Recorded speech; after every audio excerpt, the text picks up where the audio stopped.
नमस्कार, आप देख रहे हैं ब्रेकिंग बिहार। जैसा कि आपको पता है कि प्रशांत किशोर देश की राजनीति का जाना पहचाना नाम, कई लोगों के साथ काम करने का अनुभव, प्रधानमंत्री मोदी से लेकर के ममता बनर्जी, मुख्यमंत्री नीतीश कुमार, कई राज्यों में, करीब 10 से ज्यादा राज्यों में चुनाव में काम करने का जिस व्यक्ति को अनुभव है, जन स्वराज के माध्यम से बिहार के लोगों को जगाने का काम कर रहे हैं। वैसे में सीतामढ़ी पहुंचे प्रशांत किशोर ने मुख्यमंत्री नीतीश कुमार को लेकर के बड़ी भविष्यवाणी की है। जी हाँ, महत्वपूर्ण इसलिए है कि मुख्यमंत्री नीतीश कुमार के काफी करीबी थे एक समय में प्रशांत किशोर। वैसे में उन्होंने मुख्यमंत्री नीतीश कुमार और जदयू को लेकर के बहुत बड़ी भविष्यवाणी कर दी। उन्होंने सीधे तौर पर जदयू को डूबती हुई नाव बता दिया है और कहा है लोकसभा के चुनाव तक तो जदयू की स्थिति इसी प्रकार से बनी रहेगी, चलती रहेगी, लेकिन लोकसभा के बाद यह दल समाप्त हो जाएगा। और सबसे जो महत्वपूर्ण बात कही उन्होंने कि लोकसभा में जदयू को, महागठबंधन की बात उन्होंने नहीं की है, उन्होंने सीधे सीधे सिर्फ जदयू को कहा है कि 5 सीटें भी नहीं मिलेगी। वैसे में मुख्यमंत्री नीतीश कुमार को छोड़कर के, जदयू को छोड़कर के तमाम वो लोग जा रहे हैं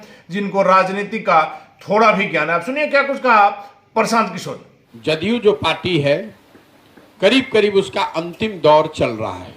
हम उनके करीब रहे इसलिए नहीं बता रहे हैं, जो हमारी अपनी राजनीतिक समझ है, नीतीश कुमार जी के लंबे राजनीतिक पारी का ये अंतिम दौर है। मेरा अपना मानना है कि लोकसभा चुनाव तक उनका दल इसी स्वरूप में बना रहेगा, लेकिन लोकसभा चुनाव में जदयू को करारी हार मिलेगी। मैं जदयू की बात कर रहा हूं, महागठबंधन की बात नहीं कर रहा हूं। जदयू को करारी हार मिलेगी, उसके बाद उस दल का विघटन होना निश्चित है। कोई भी जदयू को इस स्वरूप में लंबे समय तक बचा नहीं सकता है। अब जो भी उस दल में शामिल हैं, लोग ऑलरेडी आप देख रहे होंगे, कोई भाजपा भाग रहा है, कोई जनसुराज आ रहा है, कोई दूसरे दल में जा रहा है। जो भी जिनको भी राजनीति करनी है, वो जदयू, वो समझ रहा है कि जदयू का कोई राजनीतिक भविष्य नहीं है। तो स्वाभाविक तौर पर जब डूबता हुआ जहाज रहेगा तो हर आदमी उसमें गुट बनाएगा, सोचेगा भाई हमारे लिए कुछ इसमें जो मिल जाए। तो ये उसी फिनोमेना को दिखाता है। कौन गुट बनाया है, नहीं बनाया है, ये महत्वपूर्ण नहीं है। महत्वपूर्ण ये है कि जदयू का विघटन आने वाले कुछ महीनों में, लोकसभा चुनाव के कुछ महीनों के अंदर वो निश्चित है। और मैंने ये भी कहा है, मैं रोज रोज इस तरह की भविष्यवाणी नहीं करता हूं। आप पत्रकार बंधु जो हमें फॉलो करते हैं उनको मालूम है, मैंने जीवन में एक बार बंगाल में कहा कि भाजपा को यहां 100 सीट नहीं आएगा, तो उनको 77 सीट आया। मैंने बिहार के संदर्भ में कहा है कि जदयू को एज ए दल लोकसभा चुनाव में 5 सीट भी नहीं आएगा। अगर आ जाए तो मैं पूरे बिहार की जनता के सामने खड़े होकर माफी मांगने को तैयार हूं। आ ही नहीं सकता है। दूसरे जा रही है सर जी मीडिया से बोला है। पप्पू यादव का कहना है कि नीतीश कुमार का जो आचरण है वो महात्मा गांधी का जो है बिल्कुल ये है कॉपी है। अब किसने कहा, किस पर क्या आचरण कहा, इस पर हम टिप्पणी क्या करें। पप्पू यादव जी अगर कौन गांधीवादी है, इसका सर्टिफिकेट अगर पप्पू यादव जी देश में देने लगे तो ये अपने आप में बहुत बड़ी चिंता का कारण है।